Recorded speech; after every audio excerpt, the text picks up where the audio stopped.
Hello guys, இன்னைக்கு பார்த்தீங்கன்னா எங்கள் காலேஜில் பொங்கல் ஃபங்க்ஷனு. ஒரு நிமிஷம் இந்த வீடியோ மட்டும் ஃபுல்லாக பார்த்துட்டு போங்க. வேற லெவலில் என்டர்டைன்மெண்ட்டாக இருக்கும். காலையிலே ஃபர்ஸ்ட் டான்ஸ்லாம் வச்சாங்க. வேற லெவலில் எல்லாருமே பார்த்தீங்கன்னா டான்ஸ் ஆடி எடுத்து முடிச்சுக்கிட்டு கோலம் போட்டி ஆரம்பிச்சுட்டு கோலம் போட போயிட்டோம். நாங்கள் பார்த்தீங்கன்னா கிட்டத்தட்ட 1 மணி நேரம் கோலம் போட்டு எவ்வளோ அழகான கோலம்னு வரைஞ்சிருக்கோம் பார்த்தீங்களா. அவ்வளோ கோலத்தில் எங்கள் கோலம் மட்டும் தனியாக தெரிஞ்சுன்னு சொன்னால் நம்ப முடியுதா? அட ஆமாங்க, எங்கள் கோலத்துக்கு தான் லாஸ்ட் ப்ரைஸு.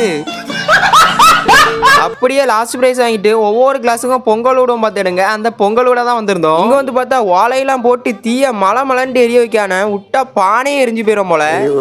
ஒரு பைத்தியக்கார பைலட் இந்த நாடு மக்களும் மாட்டிட்டு படுறப்பா. சரி அடுத்தது சொல்லுதான் பாருங்க. இவனால் போட்ட தீல பொங்க போன தன்னால பொங்கி வருது. நாங்களும் வேணா பொங்கலோ பொங்கல் அப்படின்ட்டு கத்திட்டு இருந்தோம். கொஞ்ச நேரத்துல என் ஃப்ரெண்ட் வந்து சர்க்கரை அள்ளி உள்ள தட்டிட்டு இருக்கான். இல்லை எதுக்குல பொங்கல்ல போய் சர்க்கரை அள்ளி உள்ள தட்டுதான்னு கேட்டதுக்கு இல்லை பொங்கலை தின்னா இனிக்காதுல, அதான் சர்க்கரை உள்ள போட்டு பாயசமா தின்றுவோம் அப்படின்னு சொல்லிட்டு பாத்தீங்கன்னா சொல்லிட்டு இருக்கான். அடுத்த கொஞ்ச நேரத்துல ஒருத்தன் தேங்காய் தட்டு தான், ஒருத்தன் முந்திரி திராட்சை தட்டு தான், அடுத்து நெய்யை ஊத்துதானே, பாயசம் நல்லா மணமணக்காண்டி ஏலக்காவை போடுதானே. நான் சைட்ல இருந்து நல்லா கிண்டி விட்டுட்டு இருந்தேன். கொஞ்ச நேரத்துல நல்லா வெந்துட்டு என் ஃப்ரெண்டு பாத்தீங்கன்னா பாயச பானையை தூக்கிட்டு படப்பைக்க கூடிய இடத்துக்கு கொண்டு போயிட்டான். இங்க வந்து பார்த்தோம்னா கரும்பு பாயச பானை காய்கறி பொரி எல்லாமே வச்சு விளக்கு ஏற்றும் போது பாத்தீங்கன்னா நல்லா காத்து அடிச்சுட்டு விளக்கு வேற எரியல. சாமி வேற விளக்க டக்குன்னு ஏத்துப்பான்னு கத்திட்டாரு. வேற வழி இல்லாம சாரம் பாத்தீங்கன்னா பூசை கொடுத்துட்டாரு. கொட்டை அடிக்கும் போது சாமி ஆட்டம் சரியான ஆட்டம். நாங்களும் அப்படி பார்த்து என்ஜாய் பண்ணிட்டு படப்பு விளக்கணும்னா பாயசம் கரும்பு எல்லாம் சாப்பிட்டு முடிச்சிட்டோம். அடுத்து கயிறு இழுத்த வழுக்கு மரம் ஏறுத அப்படின்ட்டு 2-3 விளையாட்டு போட்டிலாம் வச்சாங்க. அதெல்லாம் பார்த்துட்டு அப்படியே வீட்டுக்கு கிளம்பிட்டோம்.